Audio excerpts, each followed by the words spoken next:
파리가 홈에서도 도르트문트한테 패하면서 합계스코어 0대2로 결승 진출에 실패했습니다. 오늘 경기는 감독의 운영 능력 차이로 승패가 갈렸다고 생각합니다. 먼저 선발 명단 간단히 보도록 하겠습니다. 파리는 1차전 명단과 비교해서 왼쪽 윙어 바르콜라 대신에 제공권 내는 스트라이커 하무스를 투입했습니다. 도르트문트는 1차전 선발 명단과 동일한 명단으로 나왔습니다.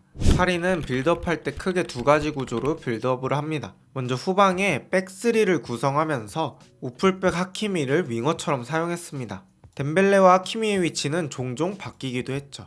두 번째 구조는 미드필더 파비앙 루이스가 이렇게 내려오면서 센터백들과 백3를 구성해주고 누누 멘데스와 덴벨레가 사이드에 포진한 전술입니다. 경기장을 넓게 쓰면서 도르트문트 수비의 횡간격을 넓게 벌려보겠다는 의도였죠.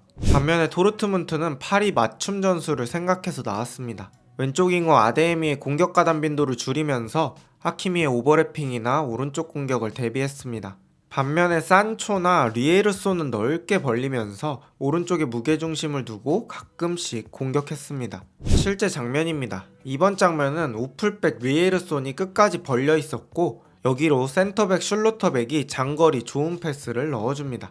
1차전 득점도 이런 슐로터백의 좋은 발에서 나왔었죠. 그리고 도르트문트가 크게 두 가지를 신경 썼습니다. 첫째는 전방 압박할 수 있는 상황이 있어도 압박하지 않고 뒤에서 기다렸습니다. 둘째는 역습당할 때 수비 구조를 빠르게 회복하는 데에 체력을 주로 쓰기로 마음먹었습니다. 도르트문트는 앞서고 있으니까 경기를 최대한 안정적으로 운영하는 데 힘을 쓰면서도 파리를 어느 정도 맞춤해서 나온 게 느껴졌습니다. 심지어 이런 상황에서 도르트문트는 발빠른 아데에미를 이용해서 이런 한방 역습을 노렸습니다. 속도가 워낙 빨라서 뒤에 따라가는 자이르 에메리가 끝까지 따라잡지 못했죠. 결국 슈팅까지 가지만 돈나룸마가 아주 잘 막아내면서 역습에서의 실점만은 막아내긴 했습니다. 파리는 누가 봐도 음바페가 최고의 위협적인 무기입니다. 하지만 음바페를 살려줄 렐리케 감독의 맞춤 플랜도 없었습니다. 예를 들어 이런 계획이 있을 수 있죠.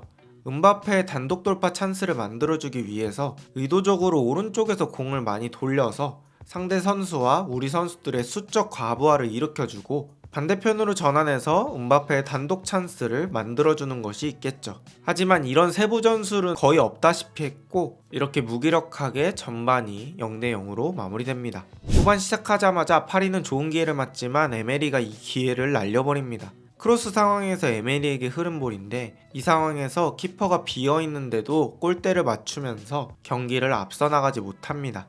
그리고 기회 뒤엔 꼭 위기가 옵니다. 마르키뇨스가 아데에미 상대로 수비를 성공하고 돈나루마한테 이렇게 공을 내줘야 되는데 이렇게 패스미스를 하면서 코너킥을 내주게 됩니다. 주지 않아도 될 코너킥을 내주게 됐죠.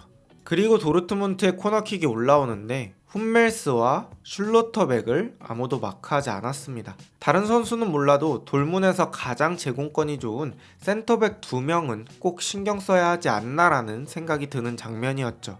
결국 이 공을 훈멜스가 마무리하면서 득점합니다. 근데 이 실점 이후에도 파리는 두 골이나 따라가야 하는 팀인데 두 골 앞서고 있는 팀처럼 여유롭게 플레이했습니다. 그리고 63분에 선수 교체를 하게 되는데 하무스를 빼고 바르콜라, 파비안을 빼고 아센시오를 넣으면서 음바페가 톱으로 가고 바르콜라가 윙어로 갔습니다. 개인적으로 이 교체가 진짜 이해가 안 갔던 게 아무리 하무스가 오늘 컨디션이 좋지 않더라도 막판에 경기 안 풀릴 때 무지성으로 안으로 집어넣는 크로스 올릴 상황도 있는데 그때를 대비해서라도 남겨놨어야 했습니다. 게다가 갑자기 아센시오 투입은 의외이긴 했습니다. 최근에 폼이 좋았던 것도 아니고 지공을 깨는데 능한 자원도 아니고 오프더볼이 귀신 같은 것도 아니고 킥이 엄청 좋아서 세트피스나 코너킥에 쓸 수 있는 자원도 아니기 때문입니다. 반면에 도르트문트는 67분에 산초를 빼고 질레를 투입하면서 아예 5백을 만들었습니다. 어차피 두 골 차이므로 충분히 수비할 수 있다고 생각했겠죠. 저는 이 교체는 합리적인 교체였다고 생각합니다. 파리는 양팀의 교체가 오고 간 이후에 이강인을 투입하기는 했습니다. 하지만 파리는 공격수들이 박스 안에서의 움직임이 매우 적었고 그래서 그냥 단순한 크로스 공격만 반복했습니다. 이랬을 거면 제공권 있는 하무스를 도대체 왜 뺀 건지 이해가 가지 않았습니다. 그 이후에 파리는 오늘 경기 총 5번을 골대를 맞추면서 득점에 성공하지 못했습니다. 운마저 따르지 않는 파리였습니다. 오늘 경기는 감독의 운영 능력이 아쉽게도 차이가 났습니다.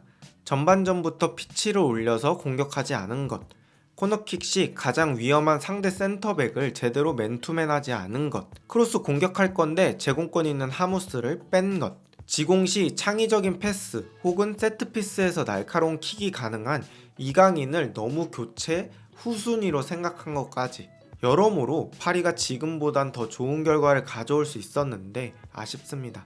그리고 반면에 도르트문트 감독은 파리 맞춤으로 전술을 짜오기도 하고 토너먼트에서 딱 필요한 만큼의 전술을 가동해서 결승이라는 좋은 결과를 이끌 수 있었습니다.